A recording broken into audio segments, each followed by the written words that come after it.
హల్లెలూయా హల్లెలూయా.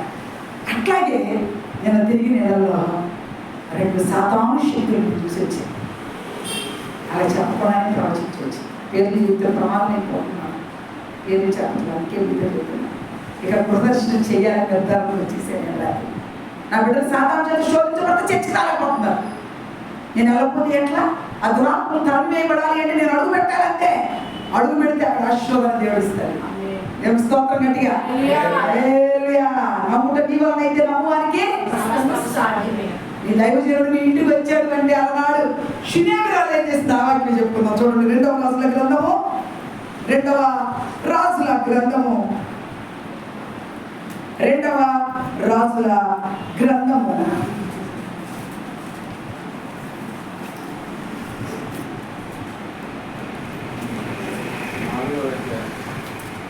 4వ అధ్యాయము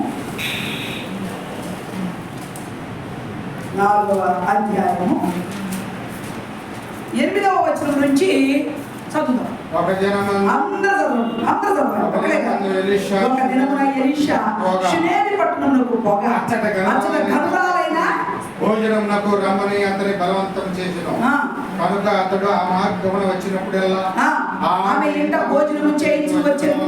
కాగా ఆమె తన పెనిమిటిని చూచి మన యొద్దకు వచ్చుచూ పోచున్నవాడు భక్తి గల దైవజనుడని నేను ఎరుగుదును.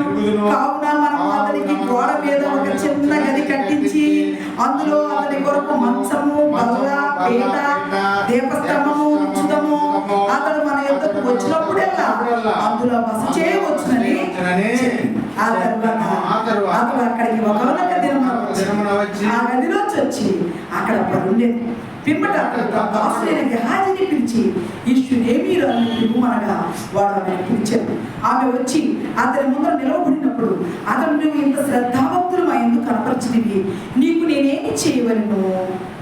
రాజుతోనైనా సైన్యాధిపతులతోనైనా నిన్ను గురించి నేను మాట్లాడవాలని కోరుచున్నావా అని అడుగుమని గెహాజీకి ఆజ్ఞేయగా వాడు ఆ ప్రకారం ఆమెతో అని అందుకు ఆమె నేను నా స్వజనంలో కాపురం ఉన్నానని ఎలీషా ఆమె నేనేమి చేయకూర్చున్నాను ఉన్నదని వారు అడగగా గెహాజీ ఆమెకు కుమారుడు లేడు మరియు ఆమె పెరిగి ముసలివాడని అతనితో చెప్పాను. దేవుని స్తోత్రం చెప్పండి. చదివారుగా. చిన్న ప్రశ్న,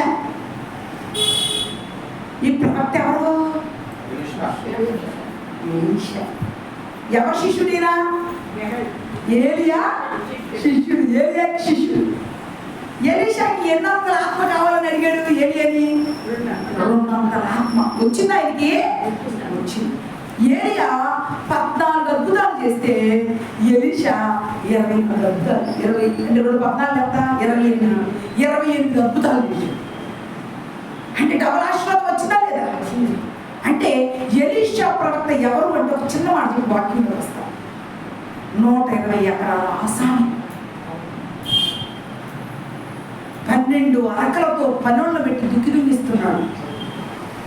ఏలియాకి దేవుడు కళ్ళ కనపడి, ఏలియా నువ్వు వెళ్ళి ఎలీషాని అభిషేకించి తీసుకురా, నీ టైం అయిపోయింది, నా దగ్గరికి వచ్చేసేయాలి, నీ తర్వాత సేవ చేయడానికి నేను ఎలీషాని ఏర్పాటు చేసుకున్నా.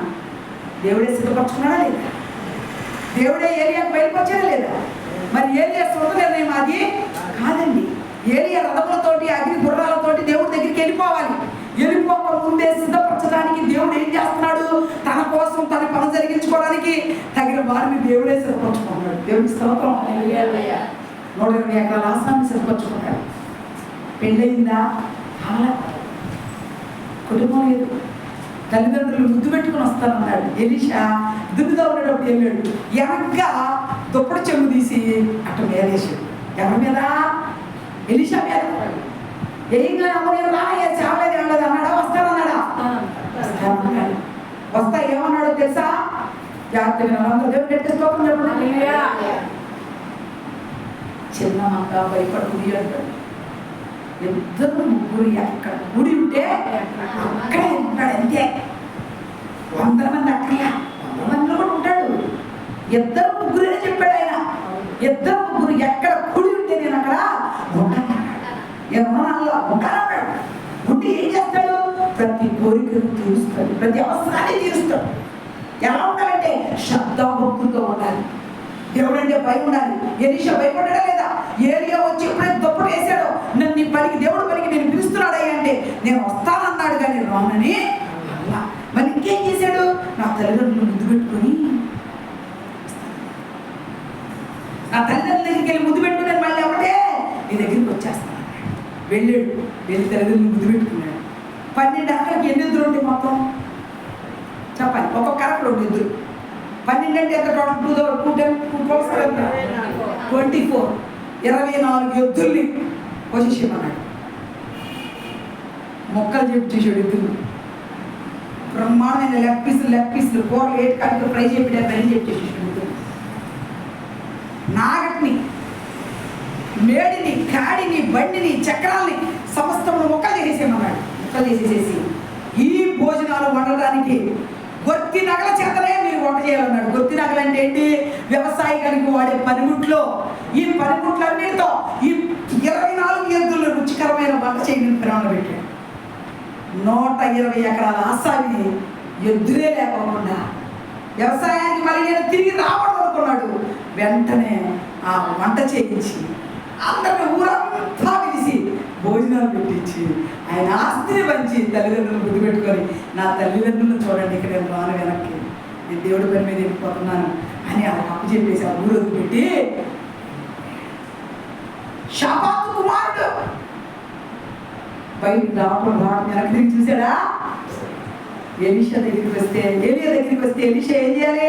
కోటీశ్వరుడు కదా, ఇంటి దగ్గర బెటప్గా పెరిగాడుగా. 120 ఎకరాల ఆసామి పైన పని చెప్తున్నాడండి, డబ్బున్నవాడేగా. కానీ ఏలియా ఏమన్నాడు? అయ్యుద్దో అన్నాడు. నాకు రొట్టె కాల్చురా అన్నాడు. నా మంచి ఎత్తరా అన్నాడు. నా బట్టలు ఉతుకు అన్నాడు. మరి ఉతికాడు, ఎన్ని ఉతికాడు. దైవజనుడు పని చేయడం తప్ప? దైవజనుడు పని చేస్తే పాపమా? ఆశీర్వాదం దైవజనుడు పనిచేస్తాడు. దేవుని ఆత్మ ఆయనలో నివసిస్తున్నప్పుడు ఆయనకు పనిచేస్తే దేవుడు చేసినట్టే. దేవదాసయ్య గారు ఉన్నాడు, మీ అందరూ తెలుసు, కాకాంతరావు దేవదాసయ్య గారు. ఆయన కింద దోసు అనే పనివాడు ఉన్నాడు. దేవుడే చెప్పాడంట, నీ దగ్గరికి దోసను పంపుతున్నాను, నువ్వు పని చేసుకోలేక దేవదాస్ గారు నీకు దోసను పంపుతున్నాను, దాసు నీకు అన్నీ చేసి పెడతాడన్నాడు.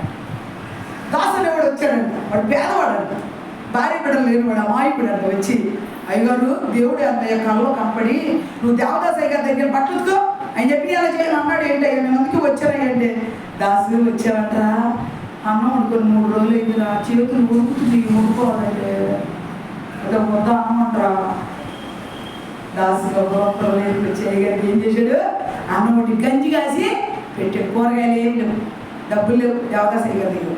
ఎవరైనా కాను పంపాలంటే మా ప్రశాంతి లాంటి తల్లిని దేవుడు కళ్ళ కనపడి చెప్పి ఏదో చెప్పి, లేనమ్మ గారు లాంటి తల్లికి దేవుడు కళ్ళ కనపడి చెప్పి, ఇక్కడ యమలం లాంటి వాళ్ళకి వీళ్ళందరూ లాంటి వాళ్ళకి కళ్ళ కనపడి చెప్పి, ఇది దేవదాసయ్య గారికి బట్టలు లేవు కానీ బట్టలు తెచ్చేది, కూర వండుకోలేదు ఆయన, కూర ఎక్కెళ్ళి అంటే ఆ కూర ఎత్తినప్పుడు కూడా దేవుడు ఆయన కళ్ళు మూసుకొని సోఫాలను పడుకుని ఉండేవాడంట. ఏటపాలు కుర్చీలు, మడత కుర్చీలు పడుకుని ఉంటే తలుపు తీయకుందాడు. దాసు కూర ఉండొద్దు, దేవుడు ఆజ్ఞ ప్రశాంతి అలా కూర పంపుతుందని చెప్పాడు దేవుడు అనేవాడు. ఎంత తెలుసు గారు నీకు? వాళ్ళ ఇంట్లో నుంచి బయటకే పోవట్లేదుగా, నీకు ఎంత తెలుసా? అరే నా దేవుడు చెప్తాడు నాకు అంటే అంటాడు. లేదో ఆ చక్క బాక్సులు కూర వేసుకొని తీసుకొచ్చి, అయ్యా దేవుడు సెలవు అయిందయ్యా, నా కూర తెమ్మన్నాడు, అయ్యా మీకు తెచ్చానయ్యా. ఒక అమ్మాయి ఎట్టగా తీసుకొచ్చేసిన తర్వాత ఎట్టో వార్తలని చెప్పుకున్నప్పుడు ఊరు వెళ్ళిపోతాయిగా సాక్ష్యాలు, అంతేనా కాదు? ఒక మేలు జరుగుతుంది, దేవుడు ఇక్కడ ఉన్నాడు, అందుకే ఈ నోటి నుంచి ఫోన్లో తిను.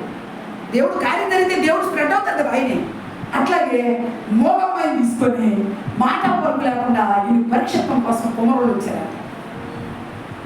మోగమ్మాయిని తీసుకుని అంతా ఇదిగో ఆయన దగ్గర నేను వెళ్తాను, అసలు నా పిల్లకి మాటలు వచ్చో రావో మోగదో కాదో చెబుతాడు, చూస్తాను నేను, నా పిల్లలు మాట్లాడుతుందని చెబుతాను, తీసుకెళ్తానని గబగబా తీసుకొచ్చి పాస్టర్ గారి ముందు కూర్చోబెట్టి దైవజనుడా అయ్యా నా పిల్లలకు ప్రార్థన నేను చెప్పయ్యా అన్నాడు.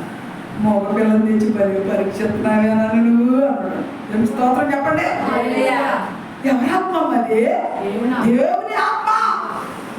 మోగ పిల్లలు తెచ్చి పరీక్షిస్తున్నావే, నువ్వు పరీక్ష చేసినట్టే నా దేవుడు నీ బిడ్డకి గౌరవిస్తున్నాడు అన్నాడు. దేవునికి స్తోత్రం. అక్కడే మాట్లాడి చేసినాను. కాసేపు అంట ఏదో భాష మాట్లాడిందంట. ఆ భాష తర్వాత మోగదానికి నోరు స్వరం చేసేసి విస్తారంగా మోకాళ్ళు వేసి మాట్లాడి అన్ని మాట్లాడి చేసేసిందంట. దేవుడు మాట్లాడి చేసిందంట. తల్లి విశ్వాసంతో అనేకులు దేవత సేవలు తీసుకొచ్చిందంట. మందిరం నింపేసిందంట. ఆయన అలా ఎక్కడికే ఆయన ప్రార్థన మాత్రం చేశాడు. ఈ ప్రార్థనకి ప్రతిఫలంగా ఆయన పని జరిగిందా లేదా? దేవుడు జరిగించుకుంటాడు లేదా నాన్న? ఆయన ఉంటే మాత్రం ఖచ్చితంగా కార్యాలు జరుగుతాయి. ఆయన ఏం జరుగుతుంది కార్యాలు. పరీక్ష చేసినా పర్వాలేదండి. ఒక ఆమె వచ్చింది, చెప్పడం పేరు, నాకు ఏమైనా చెప్పాలో నేను ఎక్కడి నుంచి వెళ్ళాలనుకున్నాను. ప్రభా అసలు ఆమెకి ఏమో నాకేం తెలుసు, నేను మెరగాలిస్తున్నానయ్యా, అసలు ఒళ్ళంతా మంట ఉంది, నా ఎదురుగా కూర్చొని నువ్వు చెప్పు రాని తల్లి మెరగాలిస్తుందని చెప్పు, ఏం పర్లేదు వేసి ఎక్కడ ఉన్నా బరుతాడు, నువ్వు గుళ్ళోకి వెళ్ళి ప్రార్థన చేయగల చెప్పు అంటుందయ్యా. చెప్పయ్యా అంటే నేను కళ్ళు మూసుకోగానే ఇదిగో పలానా చోట ఎంత గీతలేసి నాకు బయటికి టాయిలెట్ రావట్లేదు, ఆ టాయిలెట్ నాపేసి నేను చెప్పు, ఎన్ని పాపం ఒప్పుకుంటేనే గెడ తీసేస్తా, లేకపోతే క్యాన్సర్గా మారుస్తాను, చనిపోతాయని చెప్పుకోను. ఇదే మాట చెప్పారు తల్లికి దేవుని స్తోత్రం. అక్కడ గడ్డ ఉంది, నాకేం తెలుసు, ప్రైవేట్ పాపలు చూపిస్తారా? గ్యాస్ పోసిన తల్లికే తెలియదు, కూతురు విషయం తల్లికే తెలియదు. మరి దాన్ని బయలుపరిచినప్పుడు ఆ మాట నేను అనగానే నమ్మేసేసి సాగిలిపడి ఏసై ఇక్కడ ఉన్నాడు, నేను నమ్ముతున్నానని చెప్పి ఊరు వెళ్ళిపోయింది. ఇప్పుడు చెప్పండి, పరలోకపు తండ్రి సాతాను రానిచ్చిద్దా? పని జరగనివ్వదు, ఆటంకపరిచింది. పరిశుద్ధాత్మ దేవుని పని అలనాడు కూడా ఎంతో మంది స్వార్థం చెప్పారు. పైలేసినప్పుడు స్వార్థం ముందుకి అందించింది సాతాను. ఆటంకం కలుగుతుంది అంటే పరిశుద్ధాత్మ దేవుడు అక్కడ పనిచేస్తున్నాడు. నాకు గుర్తుపెట్టు, దేవుడు గట్టి స్తోత్రం చెప్పండి. నాటబడిన అనుభవం ఇక్కడే ఉన్నాను చెప్తున్నా. మీ అందరి గురించి దర్శనం బయటకు వస్తూ ఉన్నాడు దేవుడు. నాతో మాట్లాడుతున్నాడంటే ఆయన కార్యం కాదా? ఒక్కొక్కరి నిమిత్తం ఆయన బయలుపరుస్తున్నాడంటే మాటలు కాదా? ఆయన చేసి మనం టుట్టిగా కాదు అనుకోవడం, నిజమైన కార్యాలు ఆయనయే. ఇక్కడ షునేమి నిజం చెప్తున్నా, షునేమి పట్టణంలోకి వచ్చాడు ఎలీషా ప్రవక్త. ఈ షునేమి పట్టణంలోకి రాగానే ఆయన ఏమనిపించింది తెలుసా? ఈ షునేమి పట్టణంలోకి రాగానే ఎవరన్నా మొత్తం అన్నం పెడితే బాగుండు అయితే ఇదిగో ఈ షునేమి పట్టణంలోకి రాగానే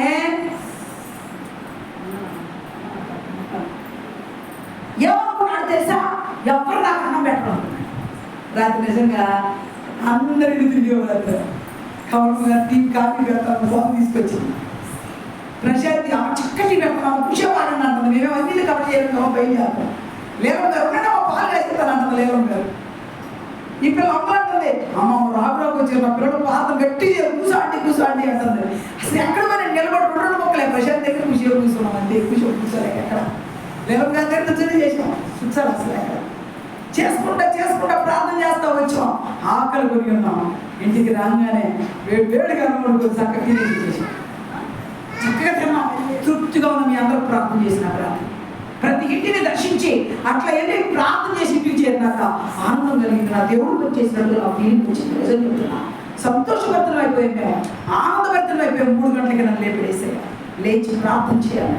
లేచాను, మొక్కళ్ళేసి ప్రార్థన చేసి అందరి కోసం మొరపెట్టుకున్నాను. నేను మొరపెట్టుకోవడం అయిపోయినాక తెల్లారి నిద్ర పట్ల మళ్ళీ లేచి బైబిల్ చదువుకున్నా, చర్చి ప్రిపేర్ అవ్వడం కోసం రెడీ అయిపోయాక ఇప్పుడు చెప్తున్నా, షునేమి పట్టణంలో దైవజనుడు వచ్చినప్పుడు అతను ఊరు కాదు, ఏం కాదు, అలసిపోయాడు లేదా?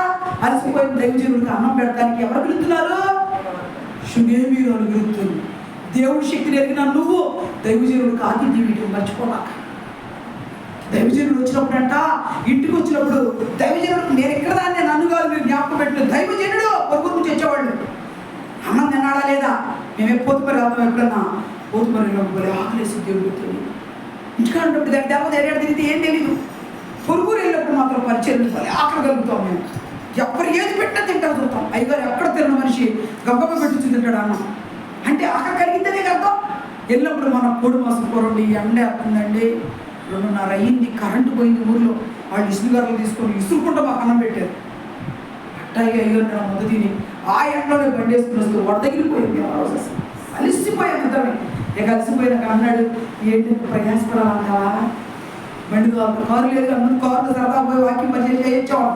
ఇప్పుడు కారు లేదు అనే సమస్య మీద బాధపడుతూ వచ్చాం. కానీ పరిచయానికి వెళ్ళింది, ఆనందం కలిగింది. మా ఇద్దరు ప్రభు కోసం కష్టపడాలనిపించింది. ప్రభు కోసం కష్టపడితే ఏమన్నా లాభం ఇస్తాడు మనకి. ప్రభు కోసం పరిగెత్తండి. మీరు కూడా ప్రభు కోసం ఏం చేయాలంటే కుటుంబంలో బిడ్డలందరినీ మార్చి తెచ్చుకోండి. ఎక్కడ యేసై ఉంటే అక్కడ వెలుగుంటుంది, ఎక్కడ యేసై ఉంటే అక్కడ ఆశీర్వాదాలు వస్తాయి. షునేమీరాలికి ఎలీషా ప్రవక్త శక్తి తెలిసింది, తెలియబట్టిన ఇంటికి తీసుకెళ్ళింది. షునేమీరాలు అయ్యో ప్రతిసారి వచ్చే దైవజనుడు ప్రతిసారి మన ఇంట్లోనే ఉండాలి, ఎవరింటికి వెళ్ళడానికి లేదు, నువ్వు మేడ గది కట్టించావు. భర్త విన్నాడా లేదన్నమాట, విన్నాడా? నిజమైన దైవజనుడు పిలుస్తుంది, ఆత్మ కలిగిన దైవజనుడిని ఏంటి అడుగు పెడితే ఖచ్చితంగా కార్యం జరుగుతుంది. అందుకే ఆత్మ కలిగిన దైవజనుడి ఇంటికి ఆహ్వానించుకుంది. ఆహ్వానించుకుని ఏం చేస్తుందో చూడండి. ఇప్పుడు 10వ వచనం, కావున మనం అతనికి గోడ మీద ఒక చిన్న గది కట్టించి అందులో అతని కొరకు మంచము, బల్ల, పీట, దీపస్తంభము ఉంచుదాము. ఏమి ఉంచింది చెప్పండి లైన్గా. ఏమన్నా చెప్పాలి, ఇది చెప్పాలి. ముందేంటి? మంచం దేనికి గుర్తు? విశ్రాంతికి గుర్తు. మనం రిలాక్స్ అవ్వాలంటే దేని మీద పడుకుంటాం? మంచం మీద పడుకుంటాం. విశ్రాంతి కావాలి అంటే దేని ఎక్కాలి? మంచం ఎక్కాలి. మంచం మీదకి వెళ్తేనే ఫ్రీ అవుతాం. ఫస్ట్ ఏం వేసింది దైవజనుడికి? మంచం వేసింది. తర్వాత ఏం పెట్టింది? బల్ల. ఏం బల్ల ఇది? ఇదిగో బైబిల్ పెట్టుకోవడానికి బల్ల. ఈ బల్ల అవసరం దైవజనుడికి. బల్ల మీద బైబిల్ పెట్టుకొని మోకాలు వేసుకొని ప్రార్థన చేసుకోవడానికి బల్ల ఏర్పాటు చేసింది. అందుకే మీరు ప్రార్థన పెట్టుకున్నప్పుడు ఎప్పుడైనా దైవజనుడికి ఏం చేయాలి? బల్ల సిద్ధపరచాలి.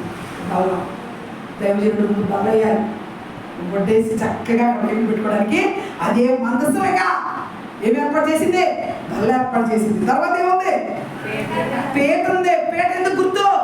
దైవజనుడు నేల మీద కూర్చొని పీట మీద కూర్చొని ప్రార్థన చేస్తారు.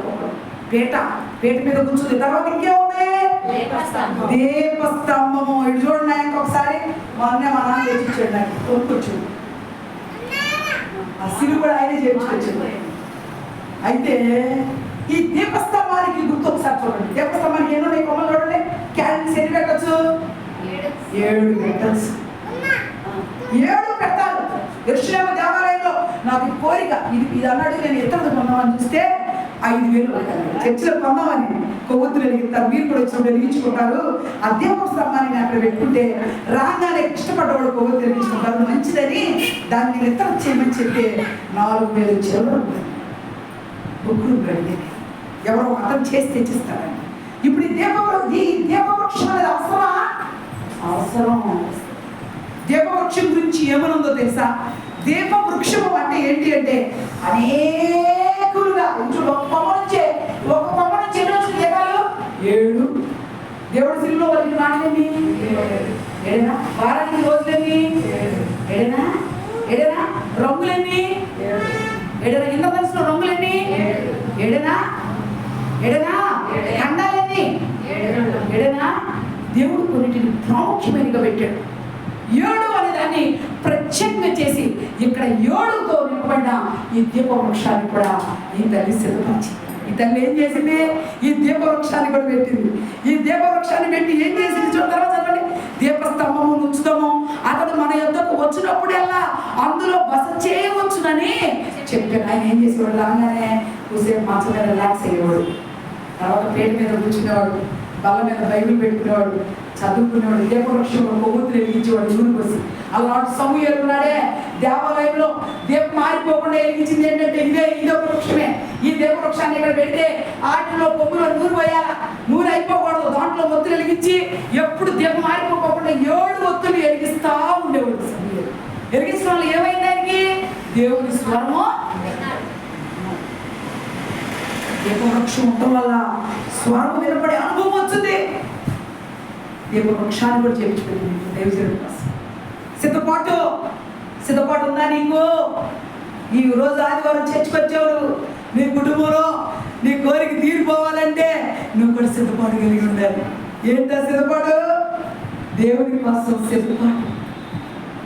దేవుని కోసం సిద్ధపాటు. ఏంటా సిద్ధపాటు అంటే మంచం మీద కూర్చొని ప్రార్థన చేయటం మానే. బల్ల మీద కూర్చో, చక్కగా పీట మీద కూర్చో, బల్ల మీద చేసి ప్రార్థన చేయి. పీఠం వేసుకోండి, కుర్చీలో కూర్చోండి, మంచాల మీద కూర్చొని ప్రార్థన చేయకూడదు. ఇంకొక మాట, దీపవృక్షము ఎందుకు గుర్తు అంటే ఆశీర్వాదానికి గుర్తు దీపవృక్షం. ఈ దీప వృక్షాన్ని పెట్టుకోవాలంటే కొన్నిసార్లు పెట్టుకోవచ్చు అని చెప్తుంది. లేవికాండం తర్వాత చదువుకోండి మీరు. బైబిల్ ఎవరైనా ఒకసారి పూర్తి చేసినోడు విషయాన్ని బైబిల్ పూర్తి చేసినోడు ఉన్నారా టీచర్ గారు? లేదండి, దాని సగం దాకా వచ్చేవాడని. ఎక్కడ దాకా వచ్చావు? ఎస్కేలా ఎక్కడ దాకా వచ్చి పూర్తి చేస్తారంటాము. బైబిల్ పూర్తి చేస్తే ఏం జరిగింది? శిల్పం. బైబిల్ చదవాలా వద్దా? చదవాలి. బైబిల్ పూర్తి చేయించిన కష్టాలనే పోతాం. ఎవరైతే బైబిల్ పూర్తి చేస్తారో ఆ ఇంట్లో ఆశ్చర్యకార్యం జరుగుతుంది. ఇప్పుడు ఈ తల్లి చేసి పెట్టింది కదా, ఏమేమి పెట్టింది ఒకసారి చెప్పండి. మంచము, బల్ల, పీట, దీపస్తంభం ఏర్పాటు చేసింది. ఈ అయిపోయినాక దైవజనుడు ఏమన్నాడు? ఆ తర్వాత అతను అక్కడికి ఒకనొక దినమున వచ్చి ఆ గదిలో వచ్చి అక్కడ పరుండెను. పిమ్మట అతను తన దాసుడైన గెహాజీని పిలిచి, ఇవన్నీ సిద్ధపాటు చేసినందుకు దాసుడైన గెహాజీని పిలిచారు. ఏమన్నాడు చదవండి తర్వాత.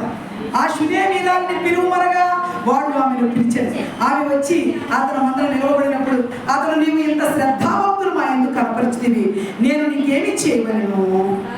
రాజుతోడను సైన్యాధిపతిని నిన్ను గూర్చి నేను మాట్లాడవలని కోరుచున్నావా అని అడుగుమని గెహాజీకి ఆజ్ఞయగా వాడు ఆ ప్రకారమే ఆమెతో అనను. అందుకు ఆమె, నేను నా స్వజనుల్లో కాపురం ఉన్నానను. ఎలీషా ఆమె నేనేమి చేయకూరుచున్నదని వారిని అడుగగా గెహాజీ, ఆమెకు కుమారుడు లేడు మరియు ఆమె పెరిమిటి ముసలివాడని అతనితో చెప్పాను. అందుకు అతడు ఆమెను పిలువమనగా వాడు ఆమెను పిలిచాడు. ఆమె వచ్చి ద్వారమందు నిలువగా ఎలీషా మరుసటి ఏట ఈ ఋతువున నీ కౌపుట కుమారుడునని ఆమెతో అనను. ఆమె ఆ మాట విని దైవజనుడైన ఏలినవాడా, అలా పలకవద్దు, నీ దాసులు నాతో అబద్ధం ఆడవద్దు. పిమ్మట ఆ స్త్రీ గర్భవతి అయి మరుసటి ఏట ఎలీషా తనతో చెప్పిన కాలమున కుమారునే దైవజనుడు జరిగిందా? అంటే దైవజనుడు దండం పెడితే కార్యాలు జరుగుతాయా? జరుగుతాయమ్మా. దైవజనుడు ఇంటికి వచ్చినప్పుడు ఏం చేయాలంటే అది ఇది చేయాలి. దైవజనుడు రిలాక్స్ చేయాలి. దైవజనుడు కూర్చోబెట్టాలి. దైవజనుడికి సమస్తం సిద్ధపరిచి ఆయన చక్కగా తిండి తృప్తి పొందిన తర్వాత ప్రార్థన చేస్తాడే, నోటితో పలుకుతాడే, ఆ పలుకులన్నీ నెరవేరిపోతాయి. స్తోత్రం. ఎందుకు దైవజనుడు రావాలి మీ ఇంటికంటే? దీవెన కోసం రావాలి. దీవెన రావాలి అంటే ఇంట్లోకి ఎవరికి పెట్టాలి? దైవజనుడు అడుగు పెట్టాలి. ఈ షునేమీదాన్ని నువ్వు కూడా కోరుకోవాలి. కొడుకు పుట్టాడుగా, మరి కొడుకుని తీసుకొని సంతోషపడిందా? వృద్ధాప్యంలో కొడుకుని ఎత్తుకొని ఆనందపడిందంట. మరి దేవుడికి ఆతిథ్యం ఇచ్చిన ఈ తల్లి ఎలా ఉంటే ఇప్పుడు చూద్దాం. అపొస్తలుల కార్యాలు ఒక వ్యక్తి ఉంది చూడండి. అపొస్తలుల కార్యములు 10వ అధ్యాయం. అపొస్తలుల కార్యం 9వ అధ్యాయం 36 వచనం. 9:36. మరియు ఎబ్బేలో చదవండి అందరూ. తబిత అను శిష్యురాలు ఉండెను. ఆమె భాషాంతరంలో దొక్క అని పేరు. ఆమె సత్క్రియలను ధర్మకార్యములు బహుగా చేసి ఉండెను. ఆ దినమందు ఆమె కాయిలా పడి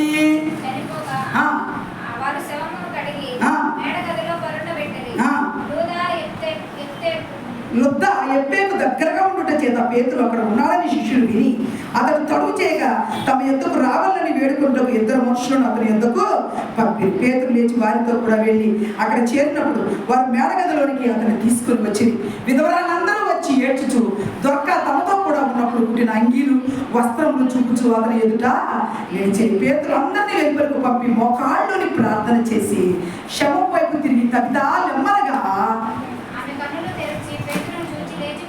దేవుని స్తోత్రం చెప్పండి. తబిత బతికిందా? ఎందుకు బతికింది చెప్పాలి. ఇక్కడ ఏం కార్యాలు చేసింది తబిత? ధర్మకార్యాలు చేసింది. ఏం ధర్మకార్యాలు అయ్యి? బట్టలు కుట్టించింది. ఆమె మిషన్ కుట్టింది కాబట్టి మిగిలిపోయిన మొక్కలు ఉంటాయి కదా, ఆ మొక్కలన్నిటి పెట్టి అంగీలు కుట్టించిందని. ధర్మకార్యం చేసిందా లేదా? ధర్మకార్యం చేసినప్పుడు ఒక రోజు చచ్చిపోయింది. యుగనాన్ని చచ్చిపోయింది. చచ్చిపోతే బట్టలు కుట్టుకున్న వాళ్ళంతా ఏమన్నారు? అయ్యో మా తల్లి చచ్చిపోయింది, ఎక్కడ ఉంటాం, మా తల్లిని మనము బ్రతికించుకోవాలని మొత్తం పేతురుంటే పేతురుని తీసుకొచ్చి పేతురు చేత ప్రార్థన చేయించి ఆ పిల్లలు ఏం చేశారు? అందరూ కలిసి బతికించుకున్నారు. దేవుడు బతికించాడా? నీ ధర్మకార్యాలు నీ రోగాల నుంచి బతికించలేవా? ధర్మకార్యాలు మానుకోవద్దు. దేవాలయంలో చేసే ధర్మకార్యాలు దేవుడు చూస్తాడు. ఒక్కొక్కసారి మరి అక్కడ శృంగారమైన దేవాలయం దగ్గర ఒకటి వెళ్తున్నాడు చూడండి. అపొస్తలుల కార్యాలు 3వ అధ్యాయంలో 3వ అధ్యాయం చూడండి ఒకసారి. మొదటి వచనం. పగలు ఇంచుమించు పగలు 3 గంటలకు ప్రార్థన కాలమున. అపొస్తలుల కార్యాలు 3వ అధ్యాయం మొదటి వచనం. పగలు 3 గంటలకు ప్రార్థన కాలమున పేతురు యోహాను దేవాలయంలోకి ఎక్కి వెళ్ళి చూడగా పుట్టినది మొదలుకొని పుట్టివాడైన ఒక మనుషుడు మోసుకొని పోవచ్చుండెను. వాడు దేవాలయంలోనికి వెళ్ళి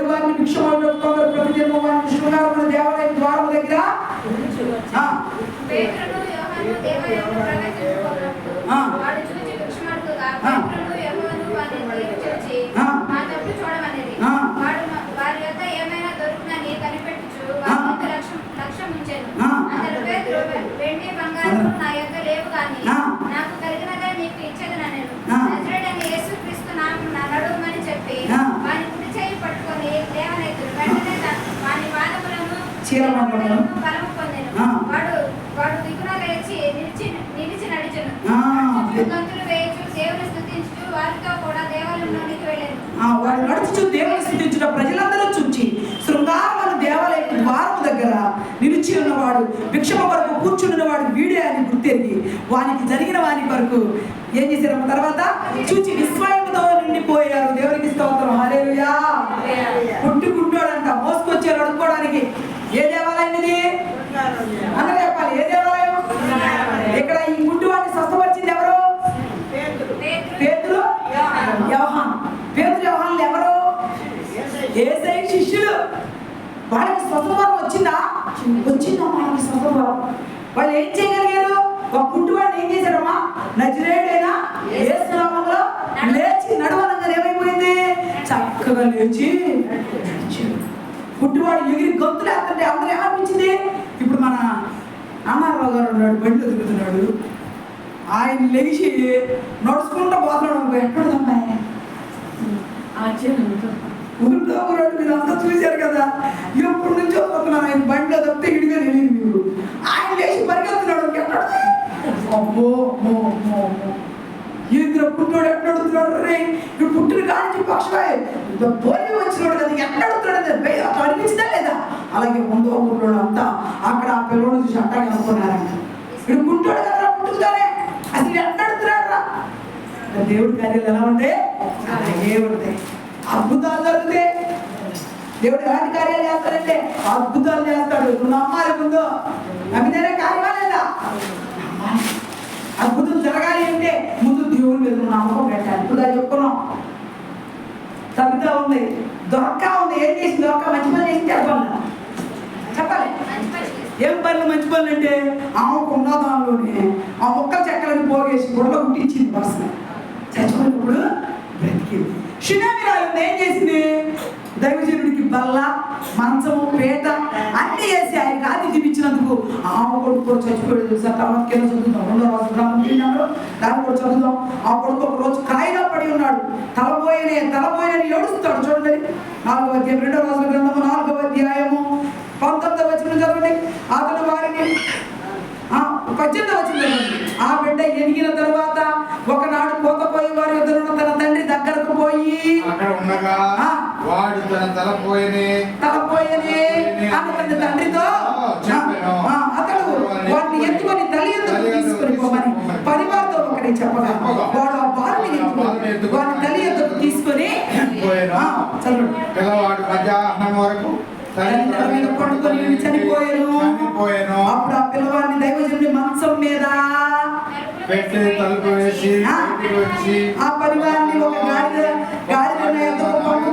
నేను దైవజనుడితో పోయి వచ్చేదని నా పెంపిడితో అనగా అతడు నేను ఇది అమావాస్య కాదే, విశ్రాంతి దినము కాదే, అతను ఎందుకు పోవద్దు అని అడగగా ఆమె నేను పోవటం మంచిదని చెప్పి గాడిదకు గంత కట్టించి తాను ఎక్కి తన పరివారంతో శీఘ్రంగా తోలము నేను నీకు సెలవిచ్చితేనే కానీ నిమ్మలంగా తొలవద్దని ఈ ప్రకారం ఆమె పోయి కర్మేలు పర్వతమందున్న ఆ దైవజనుడి యొద్దకు వచ్చారు. దైవజనుడు దూరం నుండి ఆమెను చూచి ఇదిగో ఆ షునేమిరాలుని నీవు ఆమెను ఎదుర్కొన్నట్టుగా పరుగున పోయి నీవు నీ పెనిమిటిని నీ బిడ్డలు సుఖముగా ఉన్నారా అని అడుగుమని తన పరివాడైన గెహాజీతో చెప్పి పంపారు.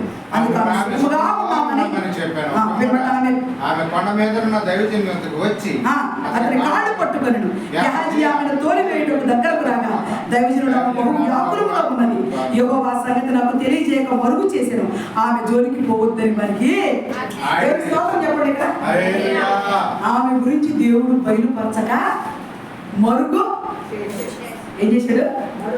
ఎందుకు మరుగుపరిచాడు? షునేమిరాల దగ్గర అద్భుతం జరగాలి. షునేమిరాల ఇంట్లో అద్భుతం జరగాలండి. షునేమిరాలు ఏమేమి తయారు చేసి పెట్టింది దైవజనుడికి? మేడగది కట్టి మేడగది మీద మంచం వేసి బల్ల పెట్టి పీట పెట్టి దీపస్తంభం పెట్టింది. ఇప్పుడు కొడుకు చచ్చిపోయాడు. మాస్టర్ గారు చదివారు, చదవండి ఒకసారి. చచ్చిపోయలేదు. ఎక్కడ చచ్చిపోయింది చూడండి 19 వచ్చింది. అతడు వారిని ఎత్తుకొని తల్లి ఎత్తుకు తీసుకొని పొమ్మని పని వారిని ఒకరిని తీసుకొని పోయాను. పిల్లవాడు మధ్యాహ్నం వరకు తల్లిదండ్రుల మీద పడుకొని ఉండి చనిపోయాను. చనిపోయలేదా? మరి చనిపోయిన బట్టి ఎక్కడ పడుకోబెట్టింది ఒకసారి. అప్పుడు ఆమె పిల్లవాడిని దైవజనుని మంచం మీద పెట్టి తలుపు వేసి బయటికి వచ్చి ఒక పని వారిని ఎక్కడ పడుకోబెట్టింది? పిల్లలు చచ్చిపోతే దైవజనుడికి ఏర్పాటు చేసిన మాంసం. మరి నీ గదిలో దేవుని యొక్క గది ఉంటుందా? మంచము బల్ల. నీకు బాధ వచ్చింది, చక్కగా వాడికి ఏడ్చి ప్రార్థన చేసుకోవద్దు. ఒక ప్లేస్ ఉండాలి దేవుడికి నీ ఇంట్లో. ప్రార్థనా స్థలం అంటారు దాన్ని. అక్కడికి వెళ్ళి ప్రార్థన చేసి సాయిని నమస్కారం చేసి నేను నమ్ముతున్నాను అది చేసి పెట్టనే ప్లేస్ ఉండాలి ఇంట్లో. రోజు ప్రార్థన చేసేదే నిజమైన ప్లేస్. ఒక అమ్మాయి ప్రార్థన చేస్తుంది, దర్శనం వచ్చింది. కూర్చున్న చాప కిందకి ఆవిరి దిగిపోయి తడిచిపోయింది. నేను అమ్మాయిని అడిగాను, అమ్మాయి పెట్టుకోనుకున్నాం చాపలు ఎత్తి తడిచిపోయాను కింద చాప నిర్మలమ్మని లైవ్ దగ్గర వస్తుంది. నా ఆశ్చర్యపోయింది. ప్రార్థన చేస్తే అట్లాంటి తడిమిస్తాడు దేవుడు. ఎక్కువ ప్రార్థన ఎక్కడ జరిగితే అక్కడ కార్యాలు జరుగుతాయి. ఆ ప్రాంతంలోకి వెళ్ళి కూర్చొని ప్రార్థన చేయడం ఒక ప్లేస్ ఇచ్చుకోవాలి. అట్టకి తల్లి ఏం చేసింది? చచ్చిపోయిన కొడుకు తీసుకెళ్ళి ఎక్కడ పడుకోబెట్టింది? దైవజనుడి మనసు పడుకోబెట్టి ఎవరైనా చెప్పిందా? మన అవసరాల కోసం యథార్థంగా అందరం కేకలు వేసుకోవడం కాదు. దేవుడు దగ్గరికి రహస్యం కడుక్కోవాలి. కూర్చొని అడగాలి, అయ్యా నా బిడ్డ సంగతి ఏంటి? నా బిడ్డ సంగతి ఏం చేయబోతున్నావు?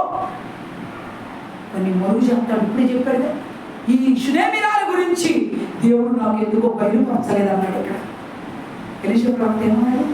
ఈ దైవజనురాలు షునేమిరాల గురించి అన్నీ చెప్పిన వాడు కొడుకు చచ్చిపోబోతున్నాడని చెప్పలేదంటే ఆ కొడుకుని బతికించబోతున్నాడు నా దేవుడు అనుకున్నాడు. దేవుడి స్తోత్రం చెప్పండి. అంతేనా?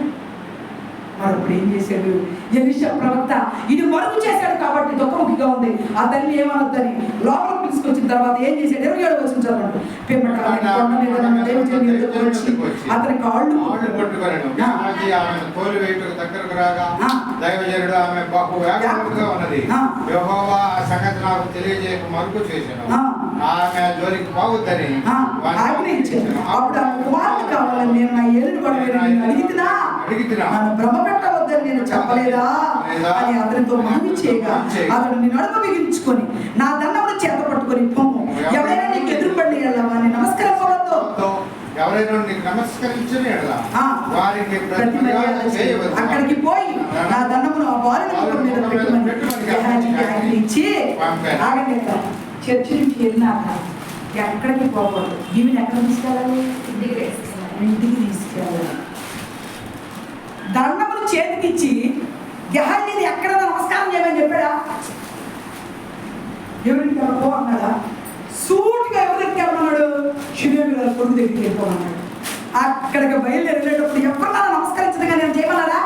నువ్వు కూడా వెళ్తే గురించి ఇంటికి వెళ్ళేటప్పుడు ఎవరి దగ్గర కూర్చోకూడదు. ఎవరు పిలిచారో వాడు ఇంట్లోకి వెళ్ళిపోవాలి. దీవెన కాలంగా ఇంటికి వెళ్ళి మంచినీళ్ళు తాగాలి. ఇంట్లోకి వెళ్ళి చక్కగా మంచినీళ్ళు తాగి కూర్చోవాలి. ఒకసారి కూర్చొని లేచి అప్పుడు నీ పని మీద నువ్వు బయటికి దీవెనప్పుడు ఇంట్లోకి వెళ్తే ఇక్కడికి వచ్చావంటే ఏం తీసుకెళ్తావు? వచ్చావు నువ్వు ఏం తీసుకెళ్తారా? నీ కొదువు తెచ్చడానికే దేవుడు సిద్ధంగా ఉన్నాడు. నీ ఇంట్లో ఉన్న కొదువులు ఏంటి? అప్పుడు వాళ్ళ భార్య భర్తలు సమాధానం లేదా? నీ ఇంట్లో నెంబర్ లేదా? సాతాను చేసి శోధించబడుతున్నావా? నీ పిల్లల ఉద్యోగాలా? అనారోగ్యమా? భర్త పరిస్థితిలో అన్ని పోవాలంటే ఎవరి దగ్గరికి రావాలి? ఆయన దగ్గరికి రావాలి. సరి చేసేవాడు ఎవరు? ఆయనే. ఆయన మరుగైతే ఏమన్నా కళ్ళతో చూస్తేనే చెప్పేస్తాడు. నీ లోపల అంతర్యాన్ని ఎరిగిన దేవుడు ఆయన. అందుకే అంటాడు, నువ్వు అసలు ముందు తలపు పుట్టమనిపే నాకు తెలుసు అన్నాడు. నువ్వు తలపు కూడా చేయాలి. అసలు నువ్వేం ఆలోచించక్కర్లేదు, నాకు అన్నీ తెలుసు. అందుకే ఎరిగిన దేవుడు దగ్గరికి నువ్వు వచ్చావు. నీ హృదయంతరంగా ఆయనకి తెలియదా? హృదయంలో ఏం కావాలి? ఆయన కోరికలు ఎరగలేడా? నీ కోరికలు తెచ్చలేడా? నీ గర్భాన్ని నిలపలేడా? నీ బిడ్డను మార్చి ఉద్యోగస్తులను చేయలేడా? నీ కొడుకులు రోగం తీసివేసి బాగు చేయలేడా? నీ కూతురు ఉన్నత స్థితిలో ఉంచలేడా? నీ కూతురు గవర్నమెంట్ ఉద్యోగం ఇయ్యలేడా? నీ కొడుకు బిడ్డలు ఇయ్యలేడా? అన్నిటినీ చేయగలిగిన సమర్థుడు ఆయన. నీ మోకాళ్ళు ఎప్పుడుంటే మొట్టుమాయం చేయగలిగినాడు. పుట్టివాడండి మోసుకొని లేచి గంతులేసాడని చెప్పుకున్నావు ఇప్పుడే. నీ మోకాళ్ళ నొప్పులు అంతా ఆయన తలుచుకుంటే అసలు నువ్వు సరిగ్గా ప్రార్థన చేయి. అట్లా సరైన రీతిలో ఆయన నీ పాపాలు నీకు ఆయనకి మధ్య అడ్డుగోడగా ఉంటే నీకు ఎలా కార్యం జరుగుతుంది? నీ కార్యం జరగాలి అంటే ముందు నీ ప్రతి దోషంలో ప్రభు దగ్గర ఒప్పుకొని విడిచిపెట్టేసేసాడు. విడిచిపెట్టాడు. ఒప్పుకొని విడిచిపెడితే అద్భుతం చేయడానికి ఆయన సిద్ధంగా ఉన్నాడు. ఇక్కడ షునేమిరాల కొడుకు చచ్చిపోయాడు. గెహాజీని పంపితే పని అయిందా? అవలా. గెహాజీ వెళ్ళేసరికి పని అవలా. గెహాజీ వెళ్ళాడే కానీ గెహాజీకి శక్తి సరిపోదా. ఎందుకంటే గెహాజీకి నేత్రాశ ఉంది, గెహాజీకి డబ్బాశ ఉంది. నీకు తెలుసుగా నైమాన్లో పోతే డబ్బులు ఇస్తానండి గొప్ప వెళ్ళి వెనకాలకి వెళ్ళి తెచ్చుకున్నాడు అసలు. డబ్బాశ ఉందా లేదా? డబ్బాశ ఉన్న దైవజనుడికి పరిచయం చేయడానికి ఉపయోగపడతాడా? ఆయన దగ్గర కార్యాలు జరుగుతాయా? ఒక దైవజనుడు చర్చిలోకి ట్రాన్స్ఫర్ మీద వచ్చాడు. అంతకుముందు నా పాస్టర్ గారు దైవజనుడు, గొప్ప దైవజనుడు. ఆయన చెయ్యేస్తే రోగాలు పోయాయంట, ఆయన చెయ్యేస్తే దెయ్యాలు వెళ్ళిపోయాయి. ఈ దైవజనుడు వచ్చి లోపలికి రావటమే డబ్బుతో వచ్చాడంట. సర్టిఫికేట్ కొనుక్కొని వచ్చాడు.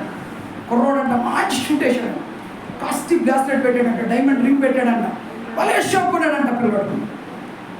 అబ్బో సూపర్గా వాకింగ్ చెబుతాడని తీసుకొచ్చుకున్నాడంట. షార్ట్ కట్లో రెండు మాటలు చెప్తున్నాడంట, క్లాస్గా కట్ చేస్తున్నాడంట. లేదు అందరూ ప్రార్థన చేసుకుంటా రెడీ అయిపోయి దెయ్యం పట్టిన అమ్మాయిని తీసుకొచ్చి విజయుడా ఈ పిల్లలకి ప్రార్థన చేయండి, వాళ్ళు వెయిట్ చేయి వస్తామన్నాడంట. ఇంగ్లీష్ వెయిట్ చేయాలంటే లోపలికి వెళ్ళినట్టు డ్రెస్సింగ్ రూమ్ వేరకుండా కాస్ట్లీ గారికి ఆ డ్రెస్సింగ్ రూమ్లోకి వెళ్ళి కూటు అయిన చేసి వస్తాను అని చెప్పారని. వీళ్ళందరూ బయట ఉండాలి, అమ్మాయి అక్క లోపల ఉండాలి. ఏమంటే ఆడవాళ్ళు ఎందుకు ఊరుకుంటారు, ఏం చేస్తున్నారని కిటికీలో కొనుక్కుంటున్నాను. మాస్టర్ గారంట ఆ అమ్మాయి మీద చెయ్యట నీటతో గడగడ వణికిపోయింది. ఆ అమ్మాయి మీద చెయ్యేసి ప్రార్థన చేయడం చూడగానే మరి బయలుదేరే నన్ను నిలబడతా, నువ్వు నీలో ఉండాలి నిలబడక ముందు అంటున్నది నిలబడతా పిసి సొప్పుతా నీకు అంటున్నాను. అమ్మో అంత బయట పడిపోయాను.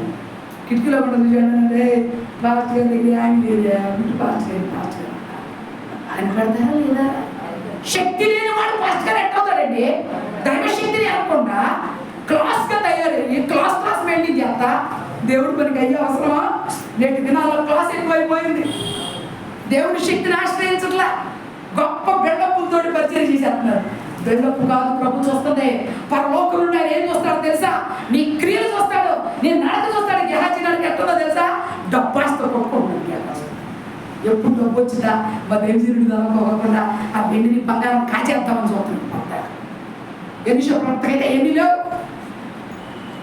సిరియా రాజు వచ్చి ఆ సిరియా సైన్యాధికారి వచ్చి గోల్డ్ డబ్బు తెచ్చి ఎదురు పెడితే నాకొద్దు, నా దేవుడు ముట్టుకోదన్నాడు, ఎత్తుకెళ్ళిపోమన్నాడుగా. అన్ని మడుగుల బంగారం వెండి తీసుకోవచ్చు కదండి, వెండి దుస్తులు తీసుకోవచ్చుగా. తీసుకున్నాడు గెహాజీ, ఎలీషా తీసుకున్నారా? గెహాజీ మాత్రం పరిగెత్తుకుంటే వెళ్ళి మా దైవజనుడు ఏమన్నాడని అబద్ధాలు చెప్పి వాళ్ళకి శక్తి ఉందండి. ఇప్పుడు గెహాజీ వచ్చి ఈ బిడ్డని బతికించగలుగుతున్నాడా? లేదు. చూడండి, శక్తి లేదు. చూడండి, చదవండి ఒకసారి. 30 కూడా వచ్చు. తాను లోపలికి పోయి వారిద్దరి లోపల ఉండగా తలుపు వేసి యెహోవాకు ప్రార్థన చేసి మంచం మీద 30 వచ్చింది. 31 గెహాజీ వారికంటే ముందుగా పోయి ఆ దండమును దావీదు ముఖం మీద పెట్టాడు. కనబడలేదు కనుక వాడు ఎలీషాను ఎదుర్కొని వచ్చి వాడు వేరుకోలేదని చెప్పాను. ఎప్పుడు ఎలీషా బయలుదేరాడుగా అయిందా? గెహాజీ వల్ల అయిందమ్మా? దండం మొహమే పెట్టాడు ఎలీషా పిల్లడు. శక్తి ఉందా లేదా? ఎప్పుడైతే శక్తి ఉన్న దైవజనుడి తర్వాత వచ్చిన చూడండి. ఎలీషా ఆ ఇంటి వచ్చి వాడు నరమైంది తన మంచం మీద పెట్టబడి చూసి వారిద్దరే లోపల తలుపు వేసి యెహోవాకు ప్రార్థన చేసి మంచం మీద ఎక్కి బిడ్డ మీద తను చాచుకొని తన నోరు వాని నోటి మీదను తన కళ్ళు వాని కళ్ళ మీదను తన చేతులు వాని చేతుల మీదను ఉంచి బిడ్డ మీద పొడుగుగా పట్టుకున్నాడు. ఆ బిడ్డ ఒంటికి బిడ్డ పుట్టింది. తాను దిగి ఇంటిలో యువతల నుండి యువతలకు ఒకసారి తిరిగి నడిచి మరలా మంచం మీదకి ఎక్కి చాచి మీద పొడుగుగా పడుకొని బిడ్డ 7 మార్లు తుమ్మి కళ్ళు స్తోత్రం చెప్పండి. శక్తి ఉందా లేదా దైవజనుడికి? అన్నా మరి షూటు కూటేసుకున్న పాస్టర్ గారు ఏం చేశాడు? బయటికి పారిపోయాడా? ప్రార్థన చేశాడా? గెహాజీ పాస్టర్ లాంటి అన్నమాట. ఊరోళ్ళంతా అన్నారంట, మాకొద్దయ్యా ఈ సుడు గుడి పాటలు, ఆ పంచికొట్టు పాటలు చాలయ్యా మాకు, అవి పంపండి అయ్యా, మాకొద్దయ్యా అని చెప్పారు. సూటు గుడ్డోడు అన్నాడంట, ఎక్స్ట్రా లాగారంటే రాత్రి లేచిపోతుంది. చేతపడినోడు తీసుకొచ్చాడంట. చేతపడినోడు తీసుకొచ్చి ఎవరు ఎదురు తిరిగితే ఆ చేతపడి చెప్తున్నాడు. పాస్టర్ గారంటే చేతపడి అంటమ్మా, చేతబడి చేపించంట. భర్తలు చంపే వీడు ఆడవాళ్ళు సేకరించుకోవడం, ఆడవాళ్ళు అమ్మటాయి. ఊరు మొత్తం ఆయన హ్యాండ్ ఓవర్లో పెట్టుకొని ఇప్పుడు ఉన్నాడు. మా పేరు చెప్పకుండా ఆ దైవజనుడు దేవుడు తీర్పు తీర్చి త్వరలో ఊరికి పట్టిన శరీర దేవుడు వినిపించుగా. ఘోరమైన తప్పిదాలు చేస్తున్నారు. నిజమైన దేవుడి శక్తిని ఆశ్రయించకుండా అందమైన పిల్లగాకపోతే మాయ మాటలు చెప్పి లోపరుచుకుంటా. పాస్టర్ గారా ఏంటి, ఏం చేయడానికి నేను దేవుడు ఏర్పాటు చేస్తున్నాడు? ఎలీషా సమస్తమని విడిచిపెట్టాడు లేదా? 120 ఎకరాలను వదిలిపెట్టి మళ్ళీ వెనక్కెళ్ళాల్సి వచ్చిందో వాటిని వదిలించి అందరికీ భోజనాలు పెట్టి పొలం అంతా పనిచేసి తల్లిదండ్రులు కూడా వదిలేసేసి వచ్చాడు లేదు ఎలీషా? జీవనం అంతా వదిలేసి వచ్చిన ఎలీషాకి దేవుడు ఆ శక్తినిచ్చాడు. ఏమి శక్తి? మరణాన్ని జయించే శక్తినిచ్చాడు. పసిపిల్లవాడిని బతికించే శక్తినిచ్చాడు. ఎవరికి ఇస్తాడు ఆ శక్తిని? దేవుని బిడ్డలైన వారికి ఇస్తాడు. ఎలీషా ఉప్పు నీటిగా మార్చాడు. 42 మంది పిల్లలు కదా, మన మిల్కి అంత పిల్లలు, అందినంత పిల్లలు. ఎలీషా ప్రవక్తకి గుండండి, పాపం గుండె అయ్యి ఉండి ఒక్కప్పుడు మీద వేసి తింటూ ఉంటాడు. అరే గుండోడా అని పిల్లలు వస్తున్నారు. బైబిల్లో ఉంది బోడోడా, బోడివాడా అని చెప్తున్నారు. అమ్మోడు అన్నారంట, మా అబ్బాయి బాగా ఉంటాడు. పిల్లలు పిచ్చి పనులు చేస్తారు, ఖండించాలి.